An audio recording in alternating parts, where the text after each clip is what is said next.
Morning.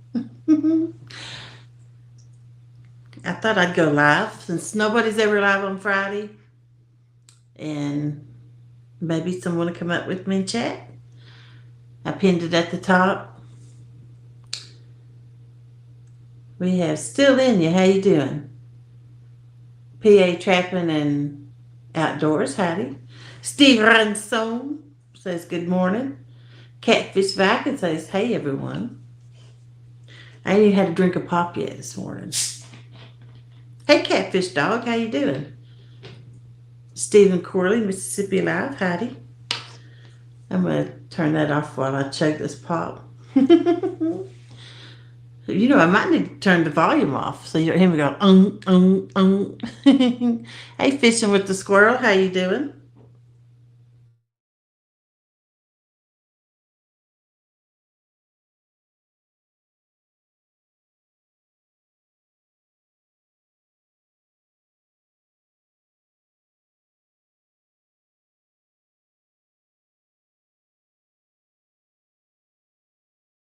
Okay, that was a pretty good pop. Hey, Tim Molina, how you doing?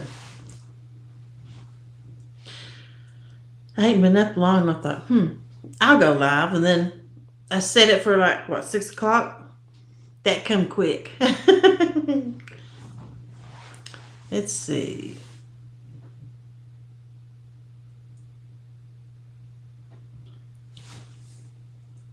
Maybe I need to get a pair of glasses this morning. As Gilbert Powell said, Jody, Jody, Jody. But he said, Judy, Judy, Judy. Yeah. You're doing better than yesterday? Well, I'm glad to hear that. I know that was hard on you hearing that, so maybe, sometimes we're not right off the bat. So next time you go, maybe the results will be a little different for your little doggy. Hey, avid fisherman, how you doing? Super Smurf Eric Fishing says hello.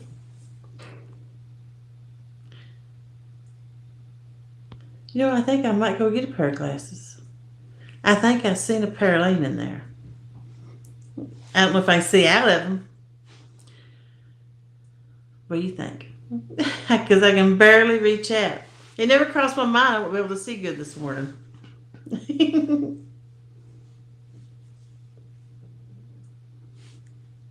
Usually I'm not reading chat. That's what it is. I'm just talking.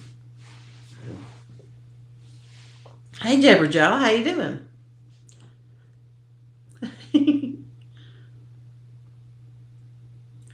It's morning. Let me go get a pair of glasses real quick. I seen a pair laying in there. Dun, dun, dun, dun, dun, dun, dun.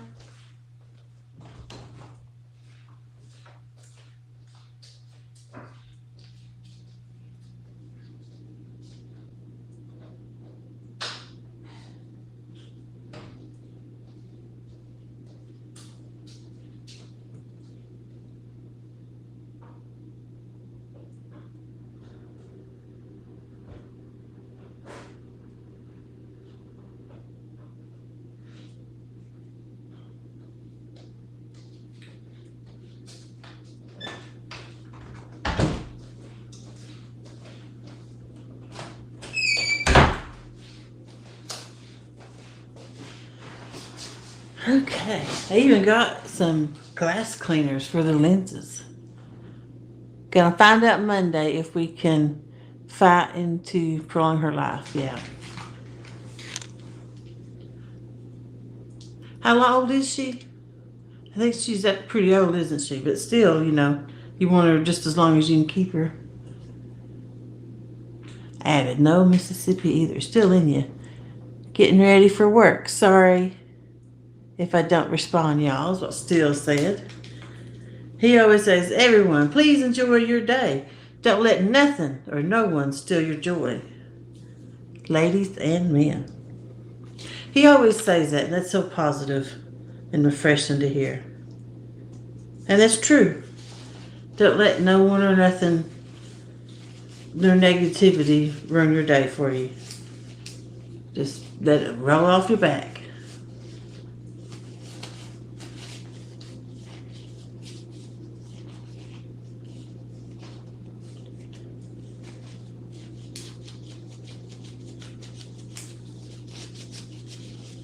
All right. 9 years, but I will fight with every cent you got. Yep.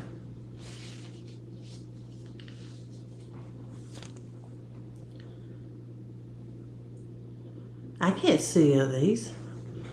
I have to be real close to the camera to see. I'm about to John Parker it. Let's see. See? I have to be like this, still with them. Now, let's see. If I get back here, it's blurry. I can see better without them.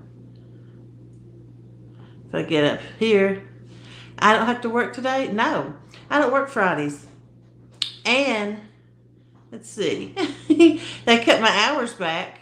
So, I'm only working 32 hours now instead of 40. So, I got off at 10:45 yesterday. So, yeah.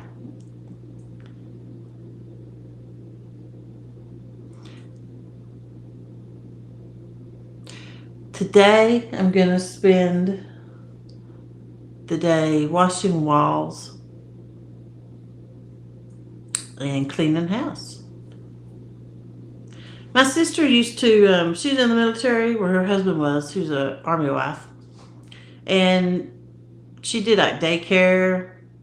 She used to do it in her home. Then they hired her to do it in the center. And then as a part-time job, like when people moved out, they would go in and clean the housing, you know. So they hired her to do that with another lady. And you either had to clean it really, really good or repaint. So they would like wash the walls and then take a Swiffer and go over the walls. And it would make it shiny and smell real good. And it would pass inspection without having to repaint. So that's what I'm going to try and do. I got a bunch of Swiffers I just bought. I've got them laying over there.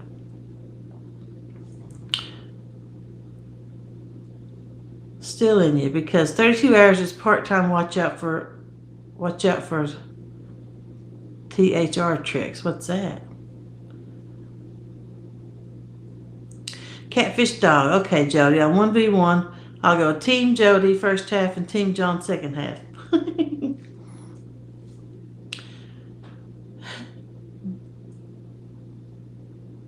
I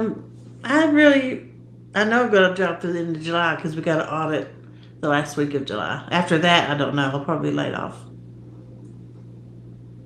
They're tricks. Yeah. I work in administration, but I know I'm going to get laid off. And I got no problem with it.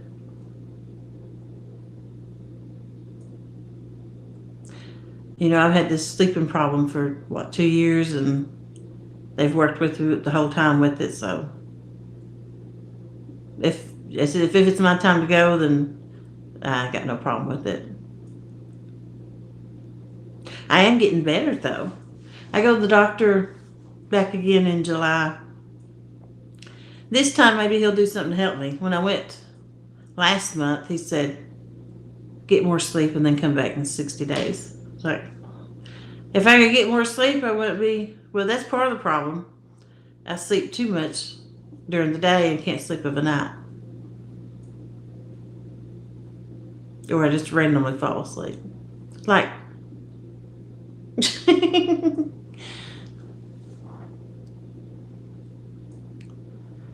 Team Jody all the way. And Avid has got a little fancy symbol by his name, which means he's a channel member. Thank you very much, Avid. But what they're talking about is last night, John Parker got froggy and called me out to a 1v1. So we're going to set that up and figure out the rules and every little thing to it. It'll be for fun, of course. Okay, but let's have... Oh, I can't get unemployment for 32 hours. Yeah. Actually, I was off just a week ago for Memorial Day, and I didn't get paid for it. And I signed up for unemployment that week, but it was a waiting week. And then I'll get 2 weeks off 4th of July. 1 week will be paid, 1 week won't be. And I'll get an unemployment check that week because I already got my waiting week in now. Avid fisherman. That was John Parker's mistake. Oh. John's something else. I really like John. My initial is PJ and his is JP. But, yeah. John's a good old feller.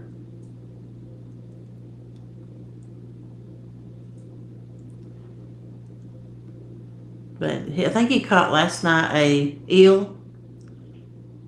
And did he catch a fish right at the end? I'm pretty sure he did. Yeah, because I won his stickers. I guess the weight right. I won his stickers and then some little light that went on your pole that went off when you got a bite. The fish was 2.17 maybe. I know it was 2.1 for sure because that's what I guessed. Hey, hunting and stuff with J&J. How you doing? I just thought I'd go live this morning, fill some time. You know how there's nobody on.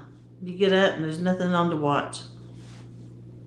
Late night there's nothing on usually. Past a certain time. Everybody goes live at the same time and everybody ends the same time. I'm like, why ain't you people staggering this out? That way there's this to watch, you know? But if anybody wanted hours, watch hours, that would be golden time, especially if you didn't work or you was able to stay up and do it. I understand if you work, you know, you can't be up all night doing a live, and YouTube shares you out. You get a lot of viewers and different people you don't usually see during the night because I guess there's not as many people up doing it. So somehow YouTube shares you out and you get more different people in. Abby, going bait fishing this morning. Catfish dog. You need to get John on the pontoon to show you how to use them lights. Yeah. Hey, Weed Hopper, how you doing? He says, good morning, Miss Jody and Chad. Notice anything different? These are probably Dollar Tree. I can't see nothing now. Let's see. Avid says weed, I think. Just because I know what these words are going to be. If I had to figure them out, nah. If I was like reading, if this was a book. But I kind of know everybody's name and how it's shaped. And the logos help a lot. Let's see. Weed Hopper's doing pretty good.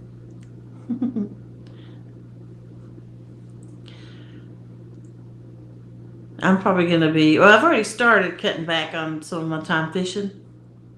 I've got just so much stuff I got to do. The bite's awful anyway, which it is coming back. They are starting to come off spawn, so there's going to be some big fish caught here in the next couple of weeks. Probably not by me, but but I am going to cut back off the time I spend on the water and try to get this house sold. I just got a new realtor. They're going to come next week and take pictures and stuff of it and get it listed. So hopefully it'll go fast. I think you still got 30 or 60 days after you sell it before everything's finalized. So just hopefully it don't take that long. And I think I must go move in with my mom for a couple months till I figure out what I'm going to do. I'm not going to run and jump into a lease or buy something. Hopefully everyone will start getting on the fish again. I know. That's why a lot of people like going live, because they're either going to skunk or they're going to just catch, the smaller ones. And they want them big fish, and they don't want to breastfeed. You know, some people don't have the big fish in their waters. I understand that. But if you do have the big fish in your waters, of course that's what you're going after and trying to catch. Dale Haystack. Good morning, Jody. Well, howdy do. Dale.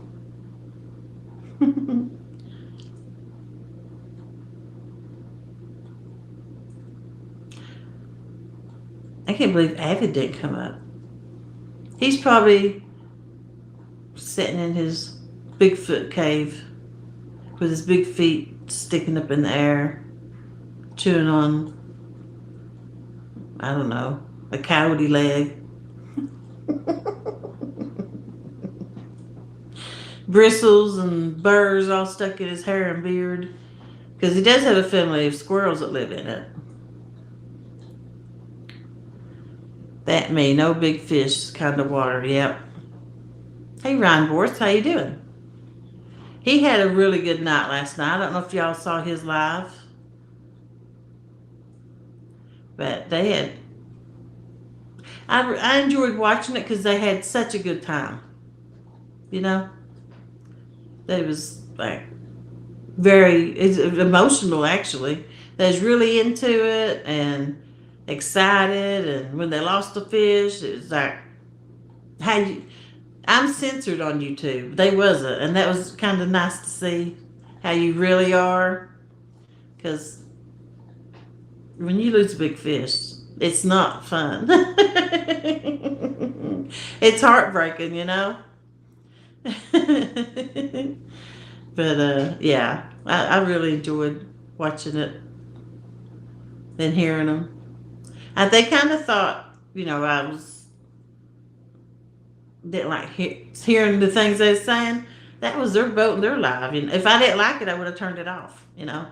I would have kept watching it. So everything was cool with me. Tony Harrison, is this a new show? Good morning. No, I just went live this morning because nobody else was, to fill in some time. They broke off 9 fish. Wow. Danny Stone. Thank God someone is live on a Friday morning. Exactly. That's the only reason I went live. Because nobody's ever... It's going to be like probably 9, 10 o'clock for somebody that pops up here. Which I probably ain't going to stay on that long. Because it is, what, just a little after 6. 6:18 or something like that. And I can only think of so many things to say by myself. I take that back. I can think of lots of things to say. Like Mellow Yellow. I'm switching over to it. I figured, I don't know if this is right or not. No one goes live on Sunday. Someone go live then as well. Yep. Video. Ryan Borst. I'll go live after I get a video filmed. I think he's going fishing today, so that'd be cool. I don't know if you're a moderator or not, Ryan. If you are, drop your channel link, and maybe you'll get some subscribers to bring you some more views today and more people to watch you. I highly suggest you go watch him if he goes live today. It's very entertaining. I'll just put it like that.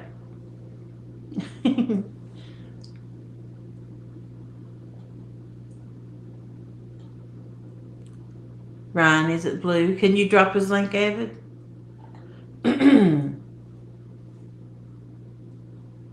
Ryan's driving anyway. Hey, we've done it. Well, thank you very much, Weed Hopper. And you just feel free to drop any links you want to, or don't drop links. Don't matter to me. Sometimes you don't want food with it. It's whatever you just want to do.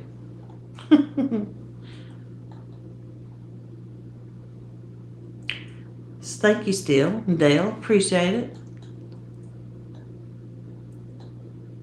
I do have my harmonica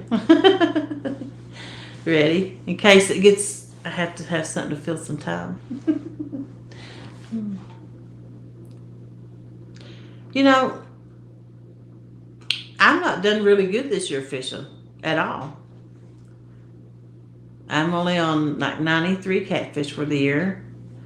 My biggest fish is 30 pounds. The rest of them has been a couple, I would say 10 or less in the 20s. And then most of them has been under 10 pounds. Ryan Boris. Headed back to do some same areas last night, but with a kayak and my second shift partner. Okay.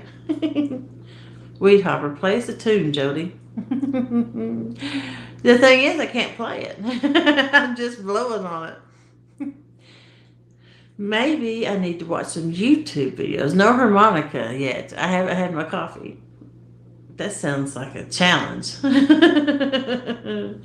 Drive you nuts. Yeah, I need to watch some YouTube videos and maybe I can learn to play it.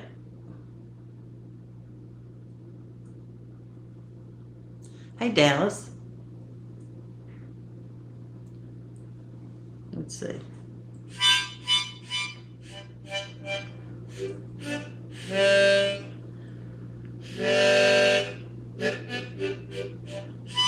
I'm trying not to play it really loud because I don't want to bust nobody's eardrums or aggravate.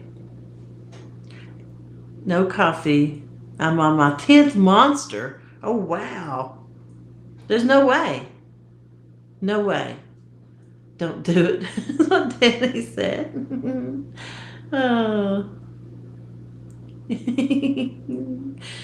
It don't take much to get me started. I do like to aggravate.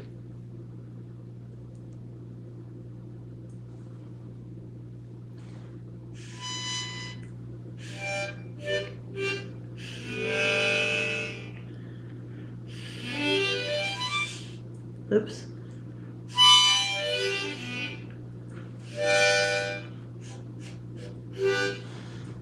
Trinity Outdoors. Good morning, everyone. Weed Hopper. Good Lord, Ryan. He's the Energizer Bunny. I know it. He's just a go getter. Ryan Ford says, I've been up since 5 a.m. yesterday. Wow. When I get sleepy, he's got fish to catch. And I like drink a lot of pop or something to stay up. I get really, I pick on people, I aggravate. Hey, Kelly, how you doing? Kelly, my Kelly. I can imagine 20% low battery. I charged that thing. Wait, I didn't plug it up. I get real silly. I can imagine that's what Ryan Borst is right now. For 2 days, then on 10 energy drinks this morning. Yeah. He's going to be very annoying. He's going to be picking. Let's see. Catfish dog. Okay, everybody together. Tow your boat. Yeah. Let's hope that don't happen again. I ain't going to get that stuff James was talking about where you call a number and they come up and help you. Someone comes up on a boat and tows you in. He said it's just like $30. And they'll take you back to the dock you come from. I think he pays like $80 maybe to change his tire and stuff like that. Brian Boris, whoa, let's go. That's right. LETSGO. Let's go. Jody needs a new boat. Yes, Jody does. I've been looking at them, and they're like, I don't know, around 30 to 40,000 for what I want.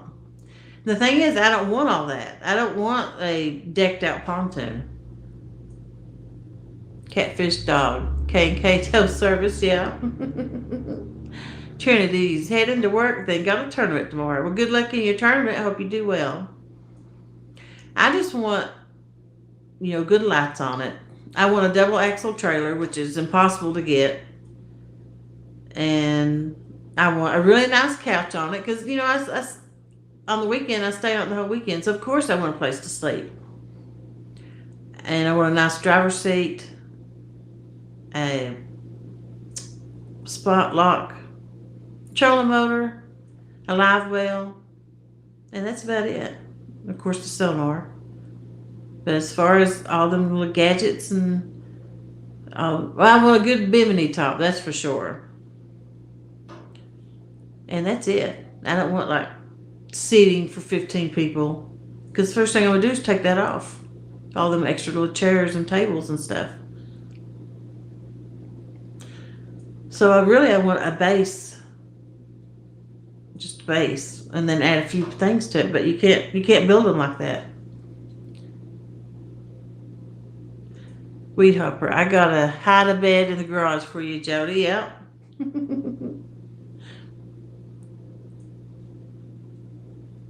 I looked at this one pontoon when I was getting my boat fixed, and it had like it's almost like a bed. It's a great big square ottoman looking thing that had a back on it.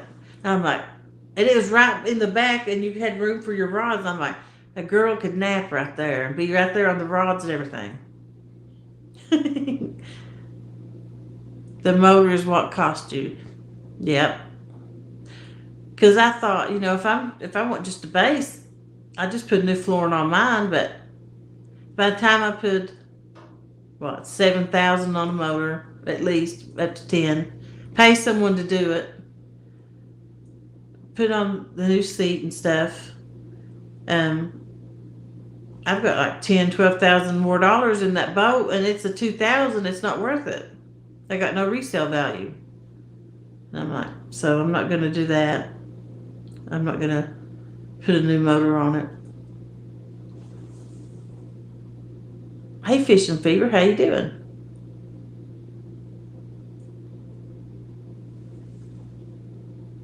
But that would be a good, easier route for me because, I like my boat. I can drive it really good. I can load it really good. I have no troubles whatsoever loading and unloading it in the wind or anything. Hey, Yakshura, how you doing? And I like the size of it. I don't want to go any bigger. I could go a size smaller, though. Trinity Outdoors. I had to do work to get my pontoon set up, taking couches off and moving stuff around. Yep.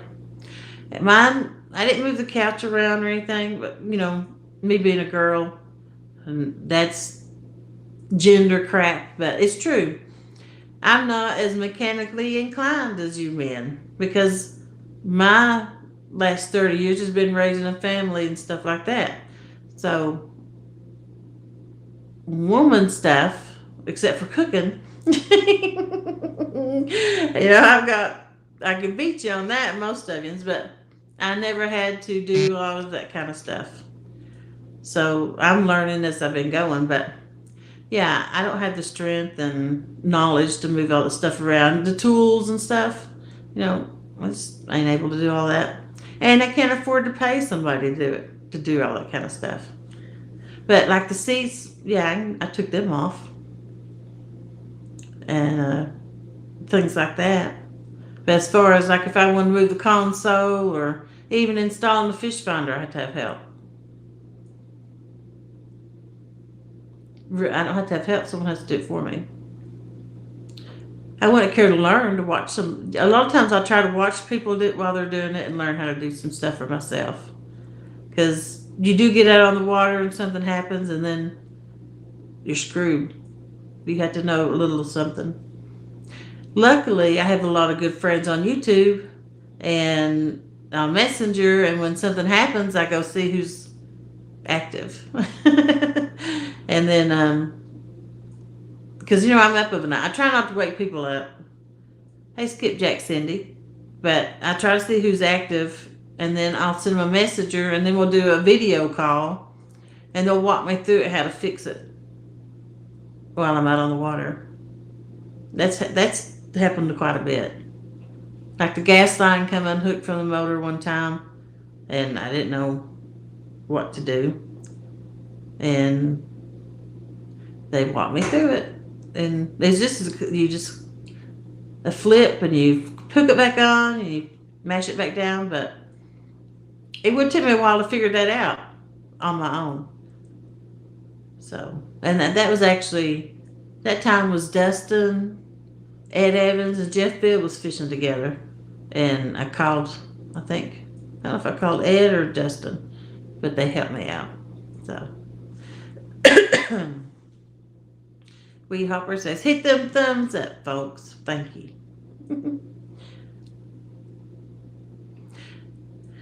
I did pin the link up at the top of the page if anybody wants to come up. Tim Molina, you need a hot tub on your boat, Jody. You know, no, I don't. First off, because you got the water, but I don't enjoy getting in the water like that. Hey, fishing frustrations, misplaced fishing. I know what's in the water, and I don't really want to be in it with them. And like, you'll have people say, "Well, let's go over here to the cove in the shallow and get out and fish in it," or swim in it, and I'm like, I ain't getting out in that 8 foot deep water with all them trees underneath you and branches and fishes just laying in there waiting to bite your toes or grab your foot and bring you under. If I'm going to get in the water, I want it to be deep. I ain't got to worry about getting hung up on nothing. Like 30 foot deep. I'd be okay with that, but yeah, I don't want to be in no 6 or 8 foot deep water in the river. What kind of peas? Misplaced. She might have planted some peas or something for him to ask that. She is a gardening lady. Damn river boys. Howdy do. I would come up, but I'm working, LOL. Dang it, Cindy. You all the time working. I'm actually thinking of trying to get a second job just to see if I can hold one down. A new job. Sugar snack. I like those. I've got some of them in the refrigerator right now with some dip. Your bin harvesting, Denise says. How long you staying live, Jody?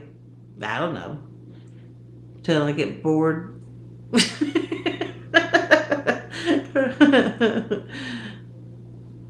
Then I'll end it. When it ain't fun no more, that's when I quit doing stuff. I only do stuff if it's entertaining. Fishing, if I ain't have no fun fishing, there's been many a times I've reeled in my lines and just sat up there for a couple hours and not even have a line dropped in if I got aggravated over something.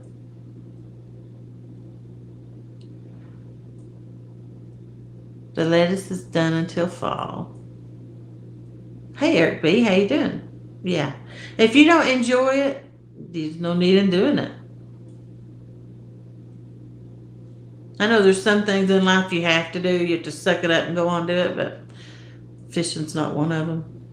If you're not enjoying it, then it's time to get off the water or do something else. Well, if you're still live at 7:30, I'll come up. I'm cooking breakfast and feeding Josie and talking to Shannon before she goes to work. Okay.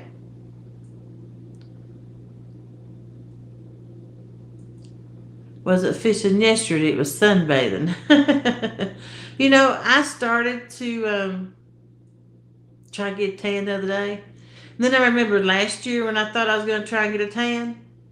And, of course, none of this ever sees sunlight. So, of course, that's going to burn easy. So last year I had on I had a bathing suit on and some shorts. And thought I was going to get a tan, Well, I started turning just a little pink. And then I fell asleep. When I woke up, I was already red. And I blistered. I couldn't wear any clothes, And of course, when you go to work, you can't go strapless or in a tank top. Jody, is there room in your show tonight? I think there is. I think I got 2 spots left open. And I missed work for a week because I was so burnt. So I got 2 shades, lily white. Well, I got 3 shades. I got a farmer's tan, lily white, and then red lobster.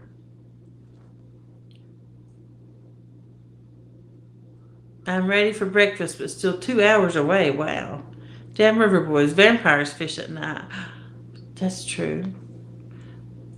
Misplaced fishing. I could be out long yesterday. We were getting the smoke from Canada and make it hard for me to breathe. I'm sorry. I bet it does bother a lot of people like that. Fishing fever.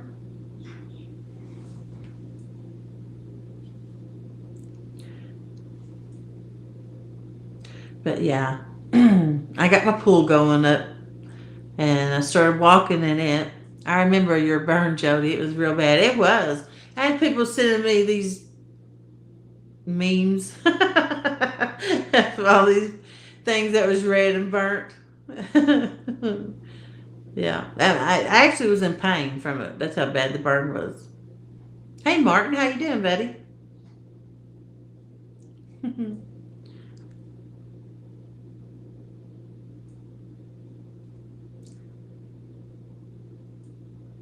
Everybody's saying howdy to everybody. Fishing fever. Okay, I'm fishing host and staying show. I think that's what it said. Tonight I was thinking about doing it from the water. The guys are trying to help me with watch hours. I noticed you. Well, I missed it last night. I forgot about it. I was preoccupied, but it was on your channel, but I missed it. Sorry.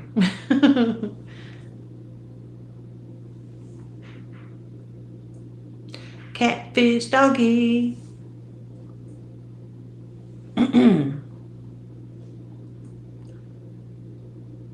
But the thing, I ain't got nothing new going on in my channel.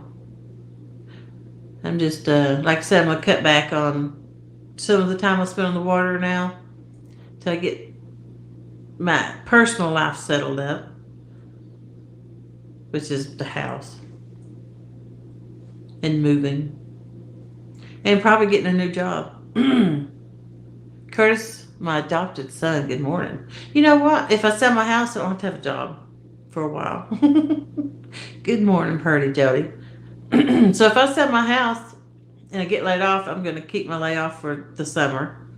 And I may be on the water more then, but as of right now, I won't be spending the weekends on the water.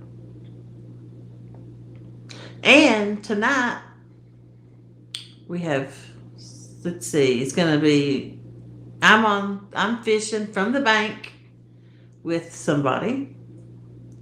Let's see, James is going to be on his boat with David. We got Ed Evans. I think he's going to be by himself. Then we got Ryan Bortz. And Avid's going to be on it. Mike's Fishing Home's going to try and be on it if he can get there in time. Skipjack Cindy. And Travis, which is no BS fishing. Austin asked for a spot, which is Fishing Fever. And unless I forgot somebody, that's it. Oh, Ryan's gonna. Oh, don't make no side bets with Ryan. He's gonna be in this spot from last night, so he's gonna be killing it. Skipjack said, "Now I need a 4-day-a-week job." That's what I've got right now, but it's almost down to 3 days a week. Hey, George Ray, how you doing? If I could work 3 10s, I would just do 3 10s and not worry about the 2 extra hours and take Thursday off.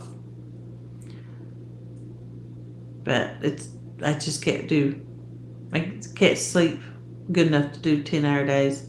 I always miss an hour or two of the day. Downtown Ernie Brown. Good morning, Curtis Fever, Martin, Tim, bro, Eric, bro, brother, George Ray. Bro. It's a bromance. Ernie hurt his knee. He went to the doctor, and doctor told him, said, your knee don't bend like that anymore. You gotta lay off that leg. Give it a break.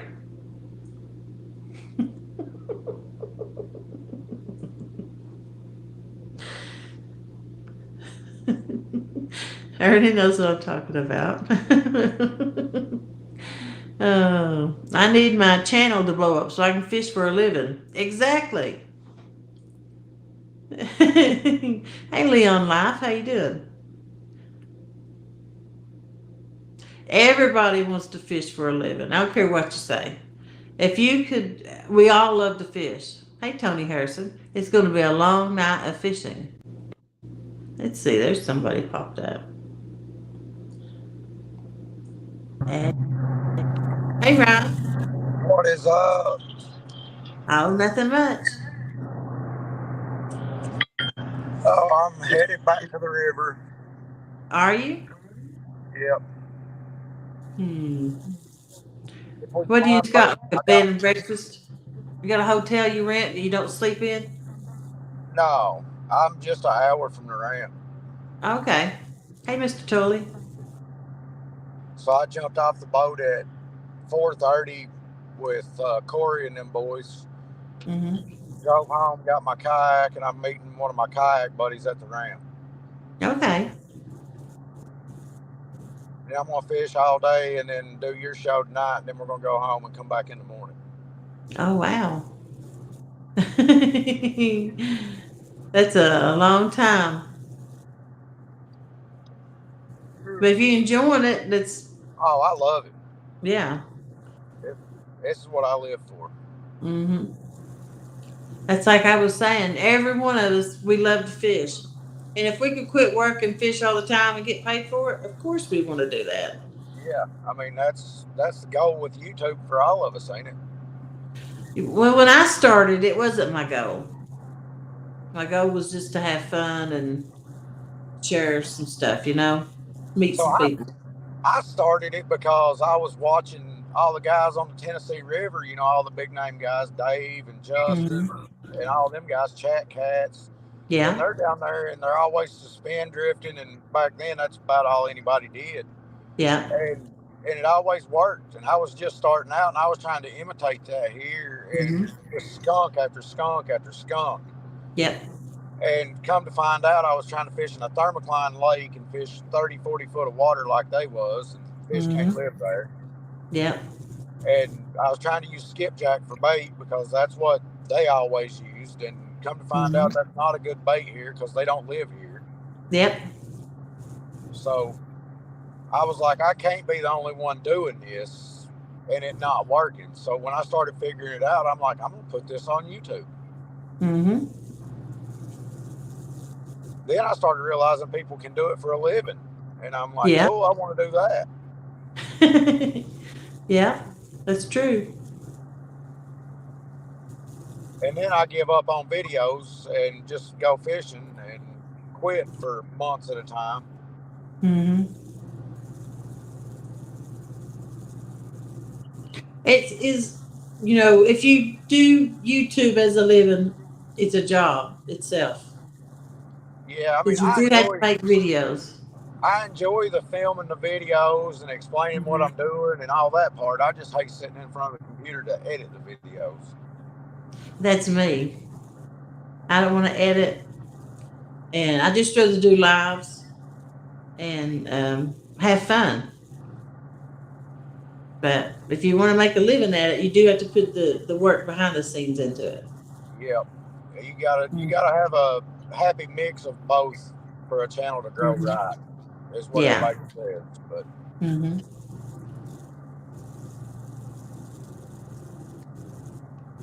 But my last video I put out last week was my best one ever, and I hadn't put one out in almost a year. So Hmm.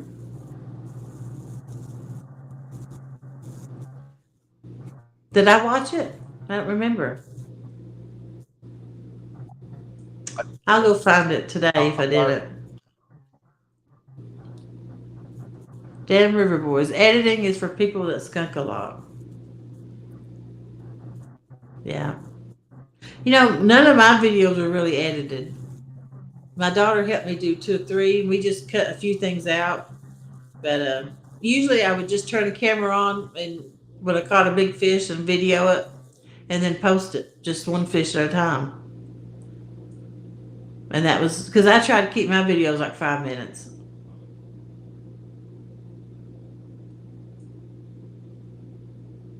He froze up.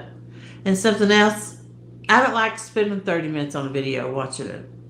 If it's a live, a premiere, yeah, I'm all about the premieres because you still got chatting everybody, which I've never even done a premiere myself. I don't think I've had a video worthy of a premiere.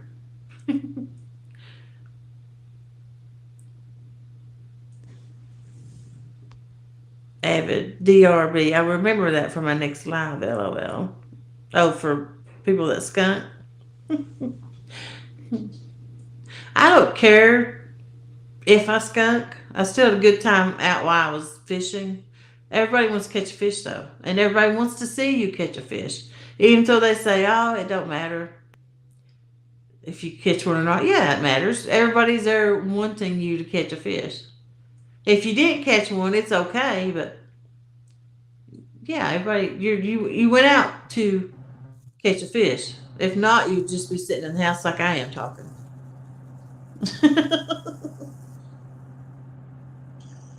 Ah, there we go.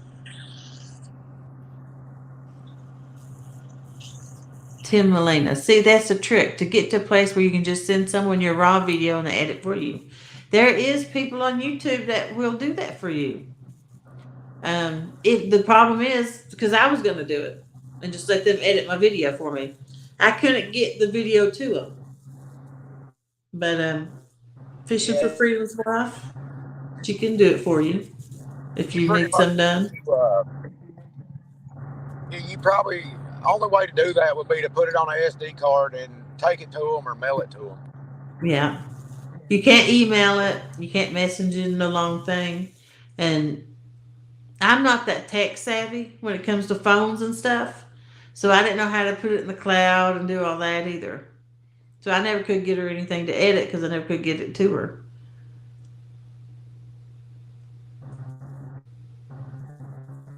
Like when I caught the twin flatheads, I never even put that video out because it needed some editing to it and I never could get it done. And I will, give a shout out to the person who helped me catch those was Travis No BS Catfishing. He seen them on the sonar, pulled up, and he said, "Throw your lines out." And I throwed them out, and I caught them within 5 minutes. There was three big fish, and I caught all three big fish. And then he actually took the picture. So thank you, Travis. Appreciate that. Damn River Boys.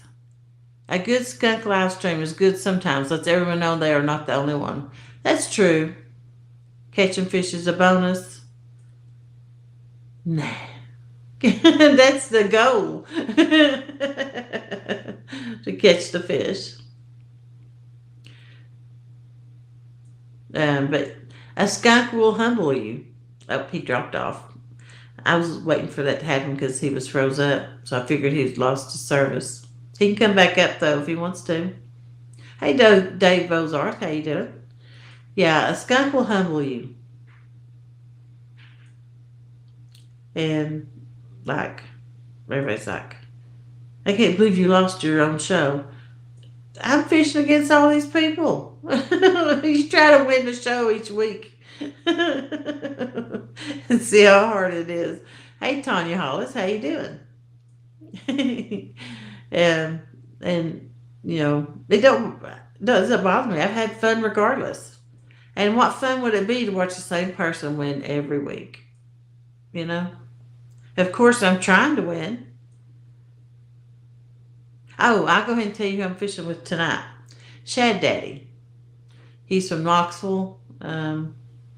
He's good. He fishes from the bank. So we're going to fish the bank tonight and try to get on some. Maybe. Maybe not. Here lately, I've not been on the fish. But I'm probably going to start going back to Chattanooga quite a bit when I start back fishing a lot. That's where I was at last year when I caught most of my big fish was Chattanooga. Tim Molina, Tanya, I got a torn envelope from you with nothing in it. Wow. Let me play you a sad song, Tim.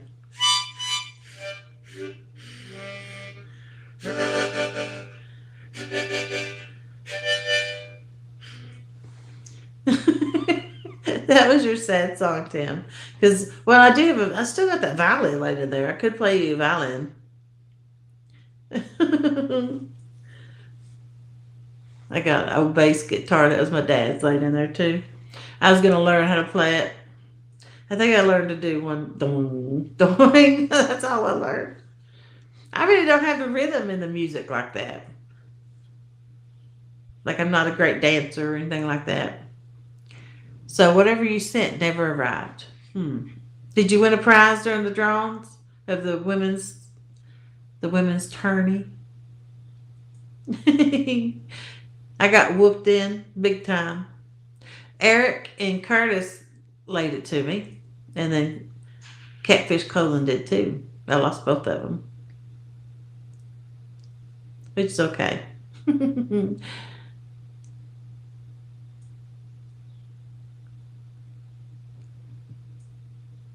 Who remembers?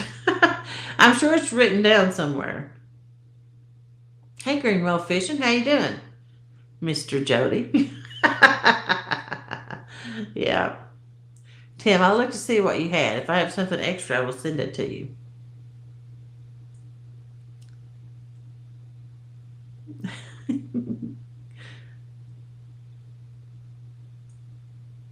I've almost got everything I owe people out. I think I got like maybe 3 shirts left to do. And I got some people wanting stickers, but I can't find them. I think I've given them all out. If I can scrape up 2 or 3 stickers, I'll send them out. But then after that, I'm not going to do any more mailings for a while. Greenwell Fishing. Sorry about that. It just rolled off the tongue yesterday. Yeah, that's okay. The stuff like that don't bother me.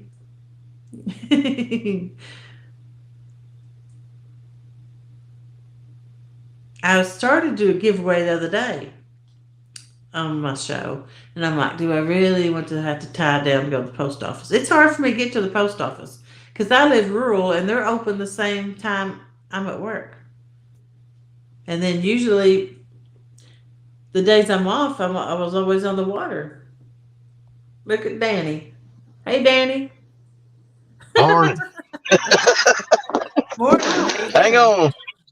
It's going to be a bumpy ride. All right. Yeehaw. Well, good morning to you. Well, good morning, sister. Man, I'll tell you what, I wake up every Friday morning and it's just so depressing because I know Hogleg and KP aren't going to be on. And weren't you just a little ray of sunshine this morning? I turn on the computer just hoping and praying every day. I said, well, somebody, maybe, someday will go live and pop up. And who is it? There's my Jody girl. I said, oh, it's going to be a good day, Tater. Yeah. There's 10% battery. I got to get my phone plugged up. Give me just a second. Yeah, get it plugged up, girl. Get it plugged up. I forgot to plug it up into the wall.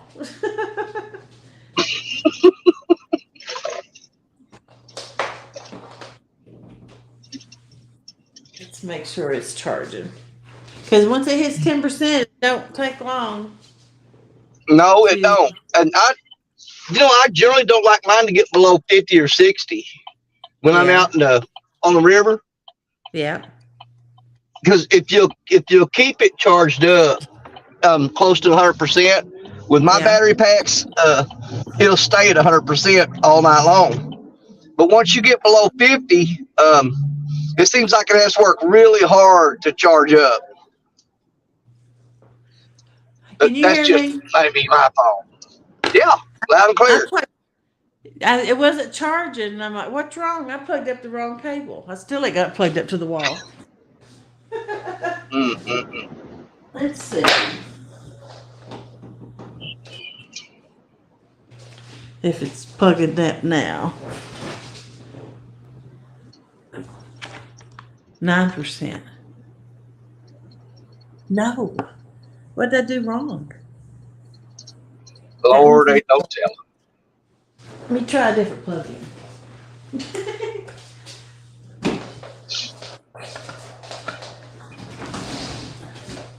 And she's going to have to go out onto her boat and get a charging cord.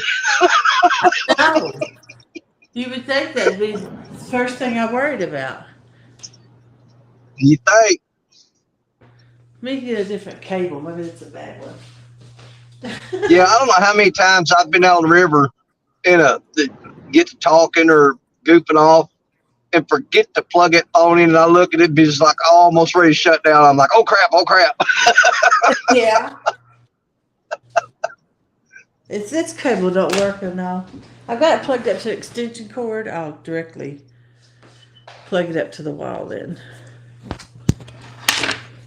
Let's see. Here's another cord.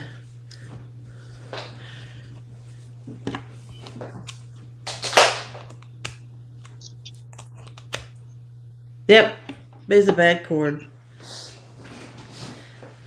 Let's see. I'm gonna throw this cord by the door. Yeah, I threw it by the door, so I just throw that cord away now. Okay, there we go. Put my glasses back on. I think, say, good Lord, girl, it's a phone charging cord, not a garden hose. How far you got to run it? Well, I trip on it, and it's just easier if I got on an extension cord. Yeah. Let's see. We've got somebody trying to hook up some fishing.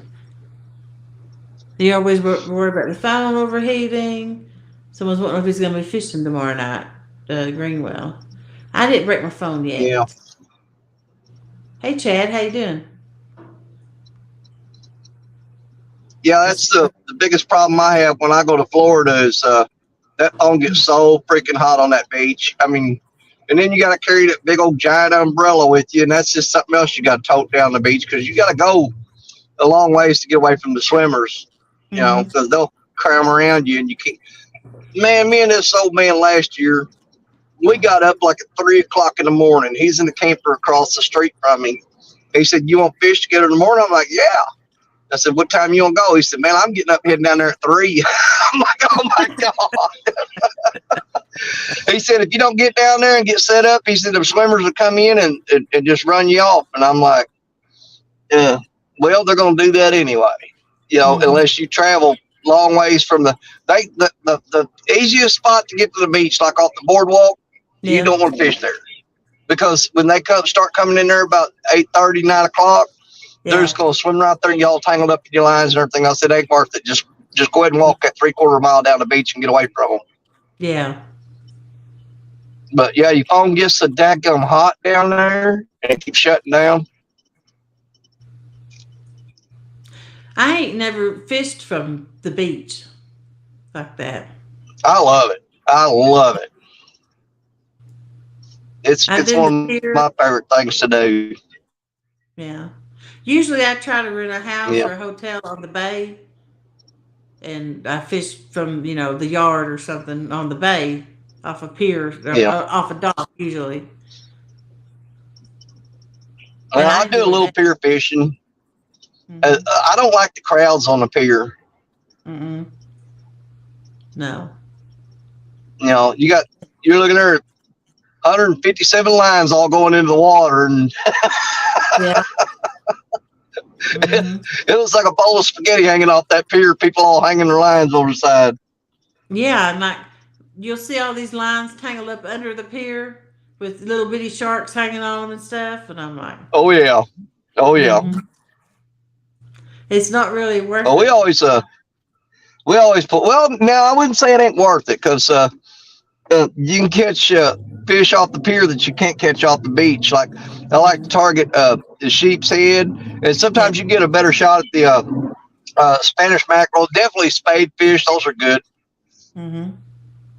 But all the piers I go to, you're not allowed to catch sharks from those piers. But ones like the one Cody and them went to from 3+1, the pier they were at, I think they were at Fort Morgan. Yeah, they allow you to hook a shark from the pier, but you got to walk it down to the beach to land it. But whereas where I fish, if you hook a shark, you got to break him off immediately. You're not allowed to mess with him. I don't want to catch a shark. I love catching sharks. I'm scared of it. Well, you know what? I might have to take you shark fishing sometime, and I'll unhook them for you like a little girl. Yeah. That'd be the first time someone's unhooked a fish for me like that. There you go. I'll unhook your shark, girl. Don't worry about it.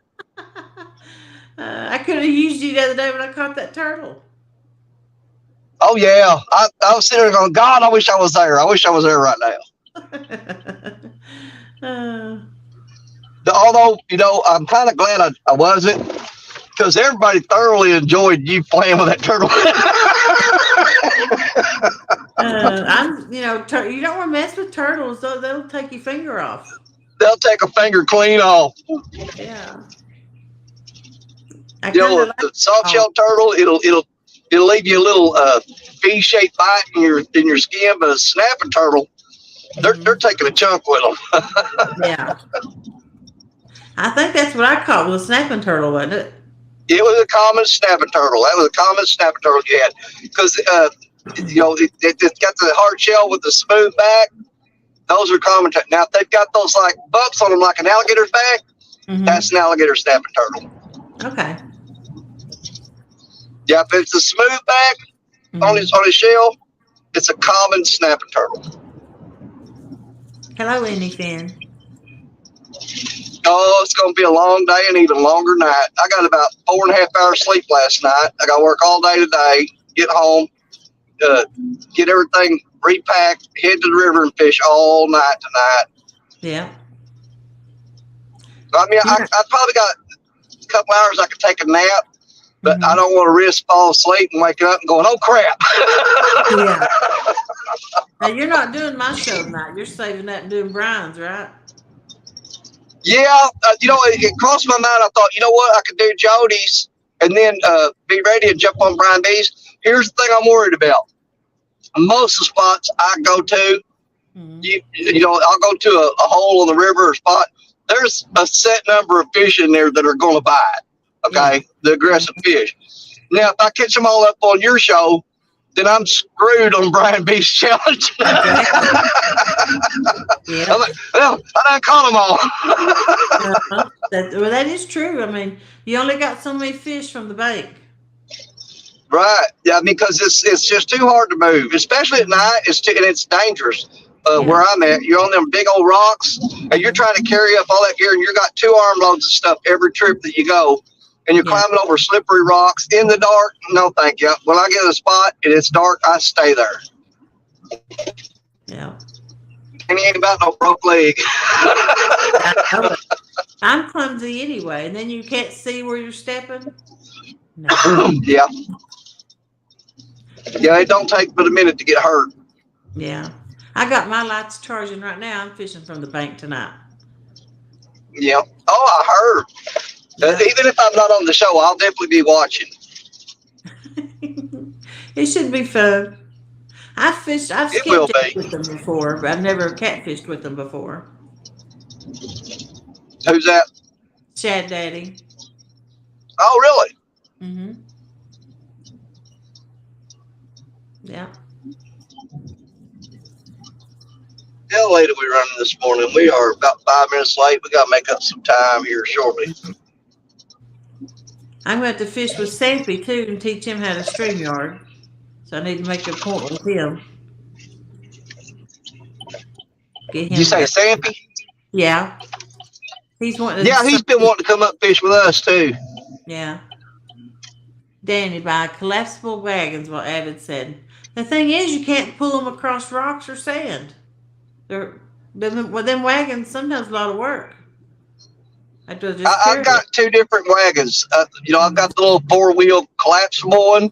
Yeah. That really, it's only good for like pier fishing and hard surfaces, asphalt, concrete, stuff like that. Then I've got my beach cart with the big old wheels on it. But even you're not going over them big. You're talking about rocks that are, as big as a kitchen stove, and you're climbing over them. They're piled up. So they're not little rocks. They're big rocks. Yeah. And the wheels on the bus don't go round and round. They go bump, clink, bump, clink. Yeah. That's one big speed bump. Yep. because then you're not just carrying your gear, you're carrying a cart, because all you're doing is lifting it up over the rocks every step. So basically, you just had to wait till you for no reason. Yeah. You're better off with a couple good backpacks. I couldn't get all my crap in a backpack. It takes me 3 trips with 2 arm loads each trip, minimum. Now, there have been times I've had to carry more stuff down. Yeah. You need a 9-year-old. I load him up like a pack horse and pay him with candy. Yeah. Hey, Hooks and Hammocks, how you doing? He's at work and listening.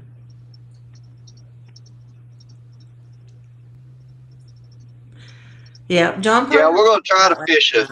Go ahead. Go ahead. John Parker called me out last night. Really? Yeah. He thinks because I ain't been catching fish, it's his opportunity to strike. You know,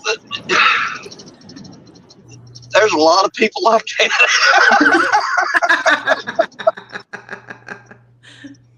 I've had them coming after me. They've been coming out of the woodwork. Oh, go get shoe day stone. I'm like, yeah, my river's about dried up. I bet you do. Everybody in here has seen what happens when the Mississippi River drops down to drought stage. It's no good. I mean, at all. I don't know where the fish go. We tried to get them in a boat, bank, everything. They're just gone. And we've used a fish locator finder on them. They're gone.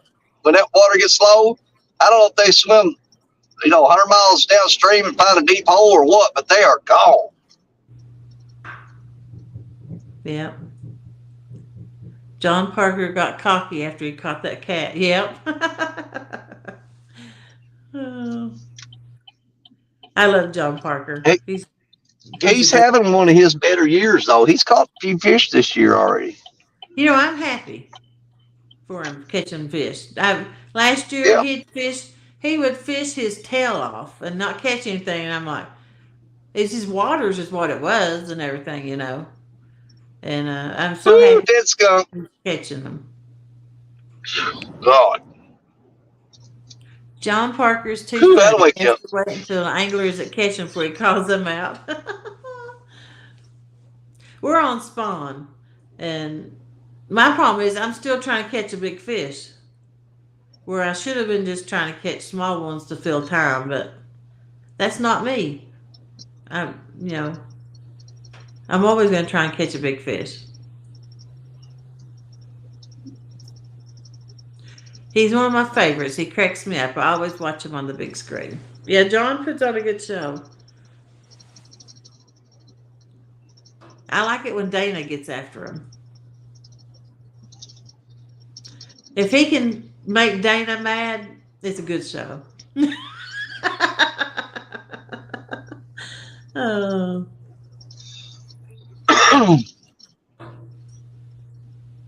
So tonight you're going to be on Brian B's bank fishing tournament. Yep.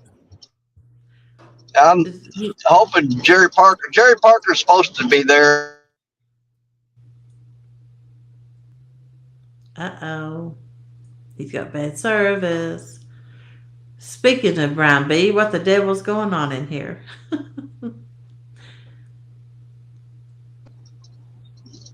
I always forget about that dead zone right there. Yeah. I've got one too right below the house. But that's the worst one back there. And I started talking. I looked to see where I was. I go, okay, just hold on a minute. That Jerry talked about dropping out of it, but I don't think he's going to. Yeah. I backed out of the boat tournament. I have no. I did it last week. That way Brian would have plenty enough time to get someone to fill the spot. Yeah. I have no delusions of winning this thing tonight because our fish bite is, we're on spawn. The river's dropping real fast. But you know what? To me, a lot of times, the most fun is just participating and being there. Mm-hmm. Yeah.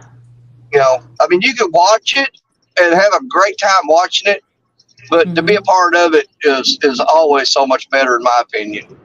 And, like you was talking earlier and I was listening, a lot of people are scared of getting on the camera and skunking and stuff. I'm like, I don't give a crap. Because It's you know not the what, end of the I'm gonna world. do my best to make sure everybody has a good time, whether Yeah. we catch fish or not. Mm-hmm. Catfish Dog says, Danny Stone, you nut, how you doing? Hey, doggy, what's up, buddy? Yeah. It's about, That's a good dog right there. the fellowship of catfishing, actually. That's the way I look at it. I'm actually closer with a lot of people on YouTube than I am people where I live. Because I share something with them, which is fishing. Very Right. common thing. There ain't too many women who fish like I do. No, I very few. Yeah.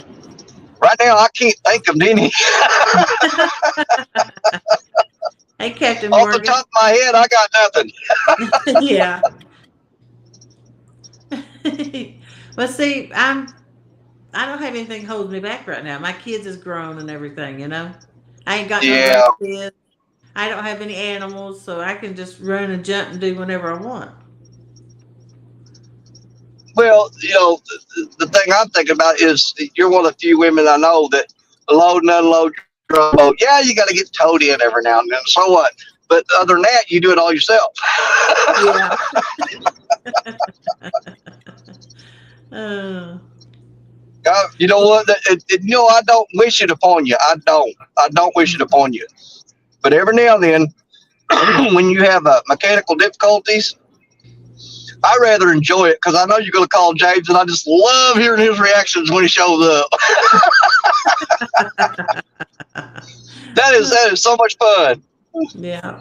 I'm like, I hate that our boat's tore up, but you know what? While it is, let's have a good time. You know what I'm saying? Yeah. Hey, Lance, how you doing? Brian said there's a hidden rule tonight. Whoever skunks has to do a polar plunge. But it's not cold anymore. It ain't a polar.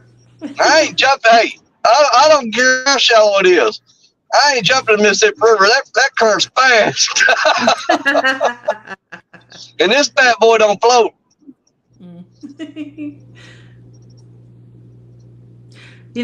A lot of people want, like when they have a blooper or something going on, they try to hide it.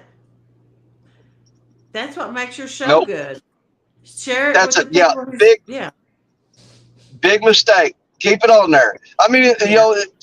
but everybody ain't like us. A lot of people, they want to have that certain Professional. reputation of being professional, and Yeah. when I catch big fish, and that's all I do, and I don't make mistakes, and I'm like, well, you ain't human. Yeah. All of my bloopers are real bloopers. Nothing's ever planned or that's just, someone's like, you need to do this, this, this. And I'm like, I barely survive what really happens on a fishing trip. you know? Well, I don't ever set anything up per se as Yeah. far as something funny happening, but Mhm. I make sure I create maximum opportunity. Because people are like, man, I wouldn't go down there. You're going to die. And I'm like, well, hell, let's go. Let's do it. Sounds like a challenge. Yeah, I wouldn't go down there if I was you. And the last 3 guys went down in there and got killed. I'm like, well, let's carry my rod and get on down there. Yeah. Murillo said he liked how you changed your voice. Do what? He likes how you changed your voice when you was talking. Oh, yeah, I do that a lot too. Yeah. And that just happens too. I don't intentionally plan that. It's just like, different personalities in there popping out. Yeah. Mm-hmm. Good God, I'm dehydrated this morning. Did she pack me any water? That heifer. Oh, thank you, Jesus. Man, I got a good wife. I'll tell you Yeah, you what. do. Yes, you do. She don't do it early in the morning, though. She packs all this crap at night and stays in bed. Yeah. Somebody got on me one time for not getting up like when I had a husband and cooking his breakfast of a morning on the days I didn't have to work. I ain't cooking you breakfast anyway, but getting up, I gotta go to work myself. But I'm like, he don't get up and start my car in the winter. I get the house Yeah. up. What's the difference? You know? But yeah. I've never been one for just jumping out of bed and eating breakfast anyway. Uh, No, I you can't. know, because I eat my usually about 8:30. I get up at before 5 to go to work every morning and drink my coffee, get ready to go to work. And I go right around work a little bit, and then I'll go back to the shop and throw my Jimmy Dean breakfast bowl in the Yeah. microwave, and I'll eat that. But it's later in the day. When on a Saturday, me and Stacia, we still get up early, but we sit around drinking coffee. And usually about 9 o'clock, she goes, "Well, you want some bacon and eggs or ham and eggs, or what do you want? Scramble it. What do you want?" And she'll fix it. But we don't get in no hurry to jump out of bed and eat because it just makes me nauseous when I jump out of bed and throw food on my stomach. Oh Can't do yeah. it. Never have been able to. I eat about 6:30 of the morning. I usually get up around 4. Yeah, I got to be up for a little bit. I can't sit up out of bed and start eating it. And I just soon as have a sandwich for breakfast. Then instead of pancakes and all that stuff. Yeah. Let's see. Catfish Dog said Danny has lots of hold my beer moments. Steve Rensone, breakfast food is best for supper. Yeah, I like it. I like it for supper. Dallas Oh, Leader says yeah. everybody loves Bill Dance bloopers. And Cindy's tooth ain't no count. They fixed it and it fell out, and so she's on pain meds and Orajel trying to get it to stop hurting. So hope it That'll gets make for some fun fishing. Yeah, and it's the weekend too. That's gonna suck. Mm-mm. But yeah, breakfast food for dinner, like a tenderloin and a pork chop with some eggs. I like that. I usually don't eat till one of you goons start talking about Jimmy Dean. That's what Annie Finn said. Yeah. And Fishing for Whiskers says they call it Brenner, breakfast for dinner. I like that. I think, are you there? No, I just always stop every morning because I love this creek. I'm going to tell you what, that is so peaceful. I fish right down in that hole, but right Yeah. below them rapids, and you talk about fun, that is just the most calm, relaxing spot because you're sitting there and you hear all that water. Of course, it makes you pee a lot. You hear all that water running and you're like, Yeah. man, I got to pee again. That really don't trigger me, but there's one thing that makes me have to go to the bathroom. Pumping Coffee. gas. No, I don't drink coffee. And when I pump gas, for some reason, I guess I can feel it go through that nozzle, the coldness and everything. I have to go. It's hard. Yeah. I have to usually go to the bathroom. Hey, Canadian fishing musician.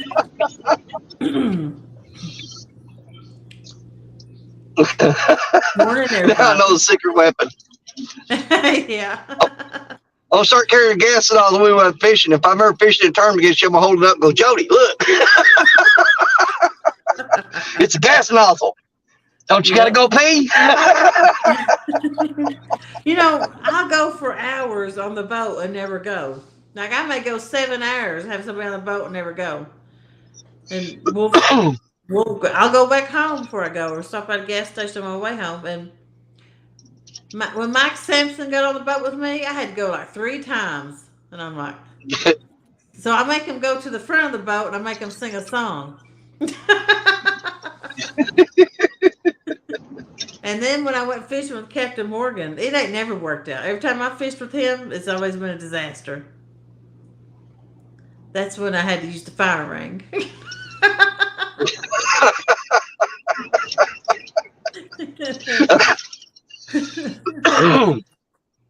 Poor old Captain Morgan. I'll be surprised he ever fishes with me again after that. Yeah. He's a good guy, too. Oh yeah, he is. He's really fun. Well, if Yeah. it don't rain, I've also got. I'm taking my granddaughter and grandson Sunday morning and doing the kids tournament. Yeah. That, that's going to be interesting itself because I got a 12-year-old granddaughter that thinks she's 17 Yeah. and a 10-year-old grandson that just loves making her mad. Oh yeah. I told Roger, I said, I don't know how long we'll be able. Dog, get out of the road. This dog is walking right down the middle of the road. Move over, dude. There you go. Good boy. That's a good boy. You shouldn't have been in the road in the first place. You're lucky you ain't dead. Yep. Yeah, them kids probably, I just hope they don't get to fighting. If they do, I'll have to mute the mic, turn off the camera, and let Hmm. them get it out their system. They Yep. come back in with a black eye and a bloody nose. I got country kids, man. They're rough. That was my kids. Yeah, they don't just fight. They throw rocks and stuff. Yep.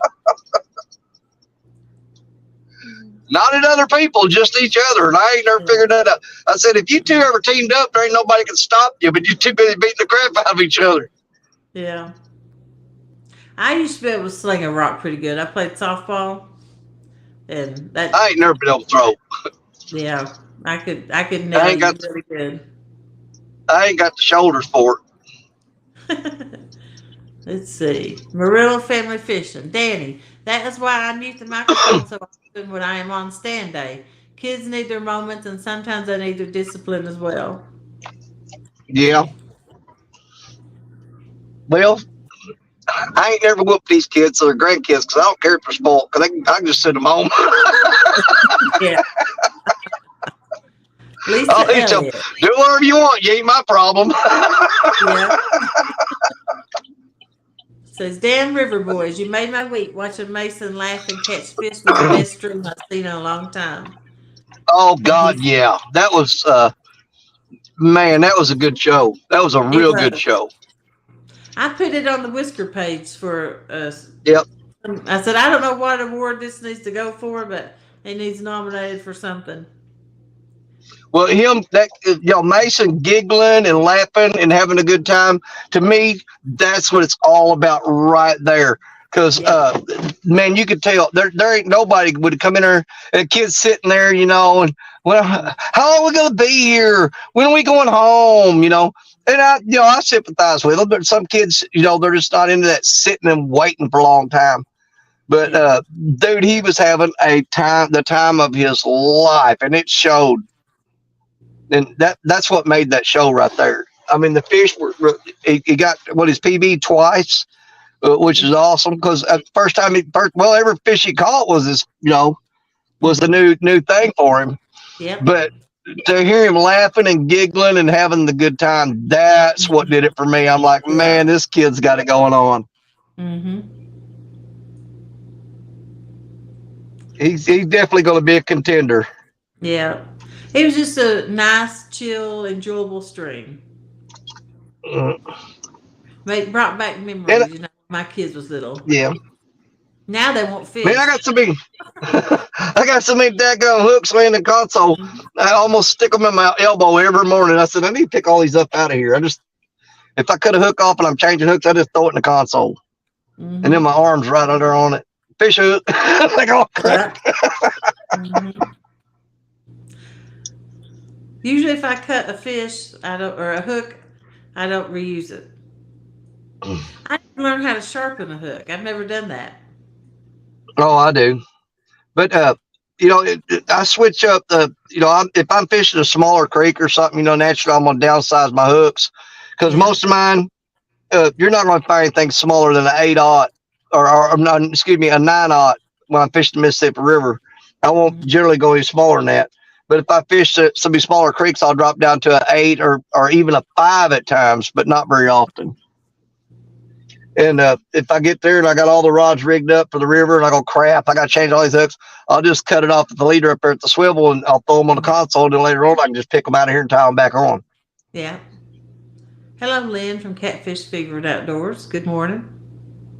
Matter of fact, that hook needs to go on for tonight. That's a 9/0 there. Mm-hmm. Need to get that back on there. Rhonda Oh, fishing what? morning.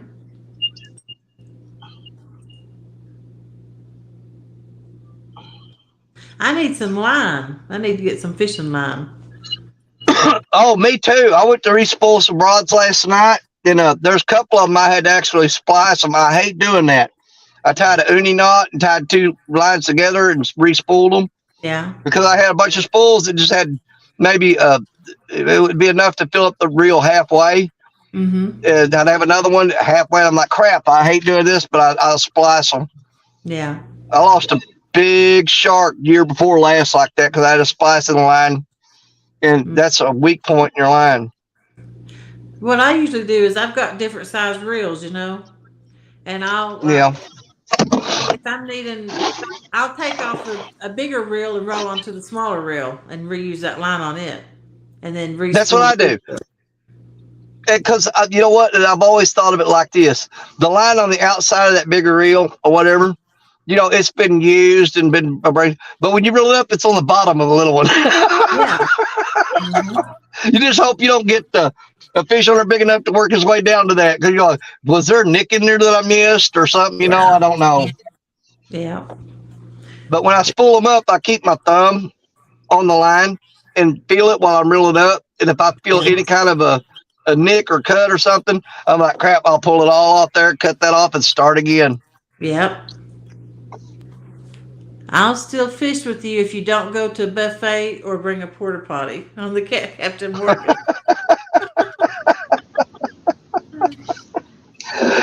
But Jody, it is. I got about 2 minutes to get here and clock in, so I'm gonna hop off here, sis. Thank you for going live this morning. God bless You're y'all. welcome. Love you to death, girl. Have a good day and good luck tonight. Oh well, I'm gonna do the best I can. I always do. Yeah. All right, bye, everybody. Bye. Anything. Gotta get the kids to school. Catch y'all later. Have a good day. And you got kids still in school? Wow, they must be going late this year. Hey, Levi Tucker, how you doing? Welcome to the channel. I think that's a new name. Usually we're fishing. Today we're just talking, hanging out, getting people to work.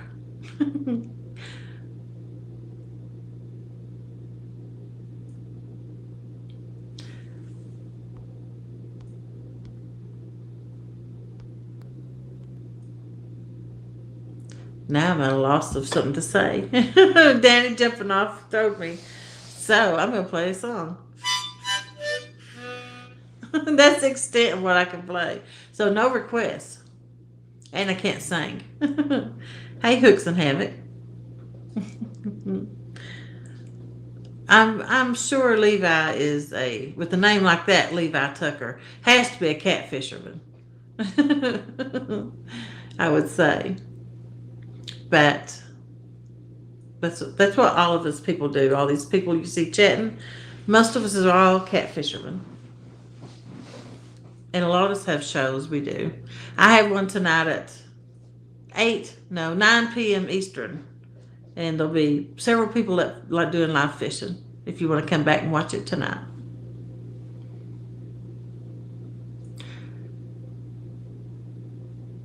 Captain Morgan, you got your bait catcher out there? Oh, you're talking about Shad Daddy? He didn't catch any yesterday. He didn't catch any shad. He went to 3 places. Jody, are you or with Triple City Anglers? Correct. Do you have any personal favorites of the Triple City Anglers gear? This Cat Daddies is my favorite thing they sell. I like that big spook, and it matches the color of my pole. I don't think I got. Hold on a second. I think I may have some in here in this tackle box. My truck is loaded with most of the stuff already, so hold on a second.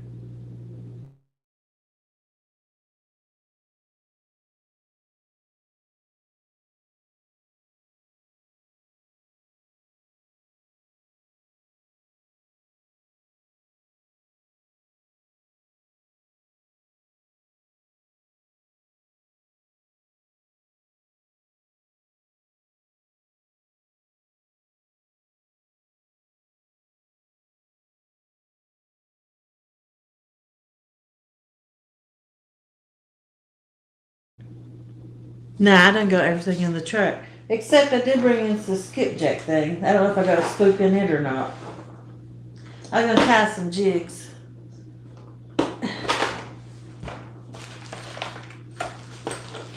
I think I put my spook on my pole the other day. I use them as copper floats for skipjacking. Nope, I don't have any in there. But no, she had to turn her camera off. Pretty sure she's live streaming with no pants. Oh, baloney. I got clothes on. I ain't that dumb.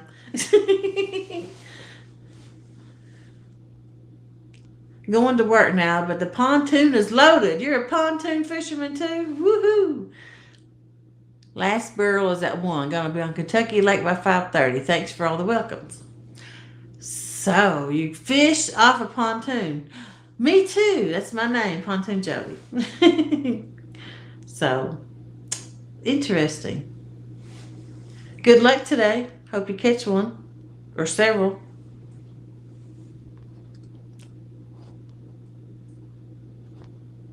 I need to go. Good morning and God bless you all. Good. Have a good day, Tim Molina.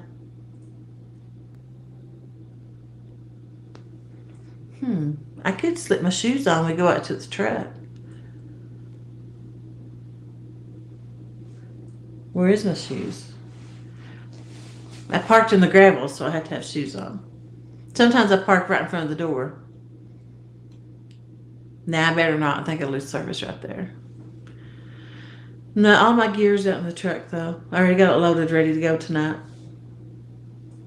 And I may go skipjack fishing. If someone would tell me where the skips are at. It was your wife's dad's pontoon. He passed away, so I restored it for her. Oh, that's nice. Do you have like your have you got it set up to fish with like a rod rack and your rod holders on it? My pontoon's not outside, or I would show it to you how I got mine set up.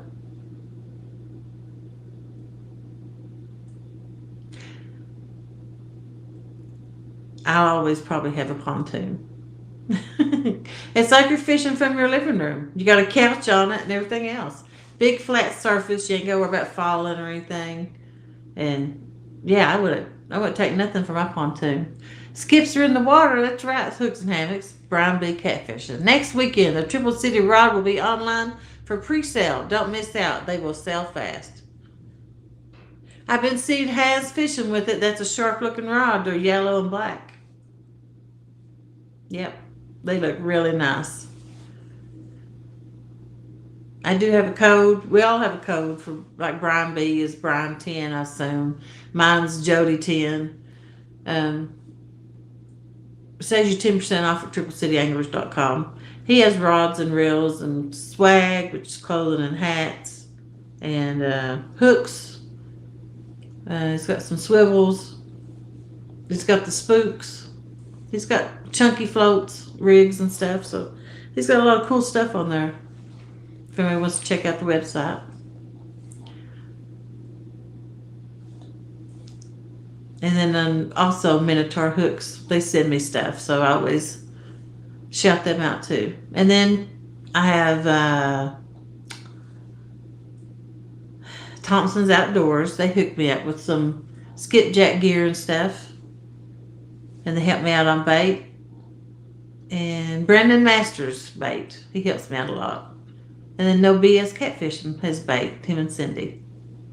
So if you're in, and actually I sell bait as a part-time job. I got my bait license.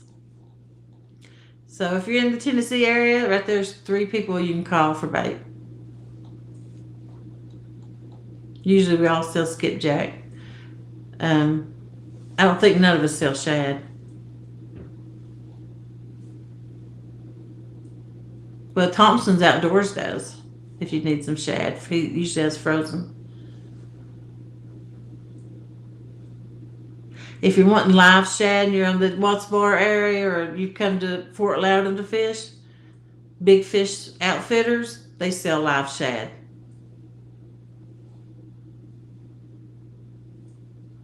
And frozen.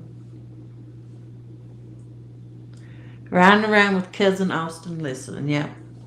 So if you ever come to Tennessee and you need some bait, even if I can't help you out, I can hook you up with someone who can. There's several bait shops. Brian B. did not know Haslife was a Pittsburgh fan. I really don't do sports. I mean, I like watching I like watching track, but you don't see that too much online. I don't even got my TV plugged up in the wall. That's how much I've been watching TV. And where I live at, you have to have a home phone to have internet. I don't even have it plugged up. It's just sitting there. Because I didn't want to hear it ring. Brian B. said that was lies, Eric. He's not a fan.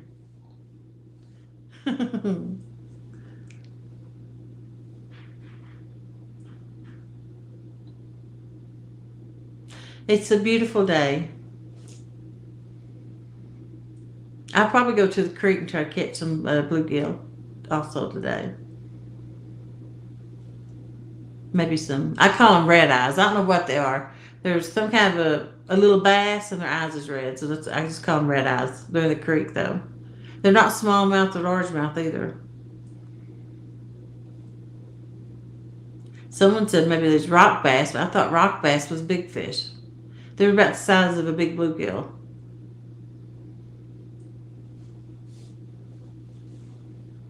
Then whatever else I can get to bite the hook. Sometimes I catch chubs, things like that. I do miss having my aquarium not hooked up though, because I would catch fish and put in it. Hey Lee Evans, good morning, Outlaw Jody Lau. Good morning to you. I miss Lee going live. I really enjoyed watching him. But he don't do it anymore. He ought to. Today'd be a perfect day to go live, Lee Evans. I've been live an hour and 38 minutes, so I started at 6, so it must be 7:38. That's what I'm figuring. I may last to 8. Let's plan on me staying to 8. That's 22 more minutes.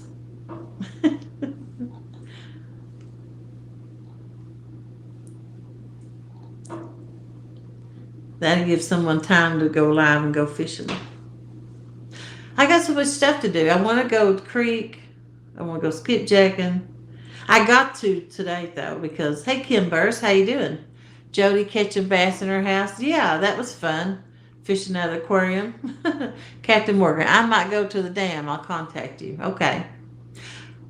22 minutes. Oh, where is Stan? That's pretty good, Morello. That's a good catch. For me go to the dam, I have to time it right because I can't go all the way to the dam and all the way back home and all the way back out to fish because that's 2 hours each way. And I can't afford gas to drive that much. That'd be like $100 in gas today if I went out twice. So I had to time it just right.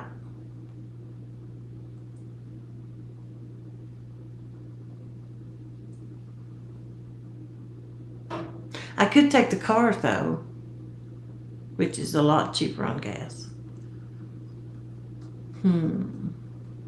Levi Tucker. We have watched you for several months. I've just never commented. Yes, it's set up for fishing. We redesigned it so you can walk all around inside and be able to fish at all sides. But cool. I love seeing what pontoons look like set up to fish. Hey, Uncle Lou, how you doing?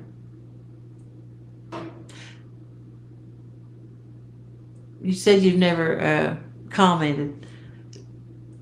It's actually pretty fun once you start chatting because you get to know everybody and you aggravate and say things. You've watched long enough to know that everything we say it's like brothers and sisters bickering. We don't really mean it most of the time. But yeah, we like to smack talk and aggravate. Uncle Lou should be live. Teach us how to make planer boards. He can't do that. Then everybody be making them. Danny Stone Outdoors. Uh-oh, the wheels are spinning in her head. They was, but they stopped. Now I can't remember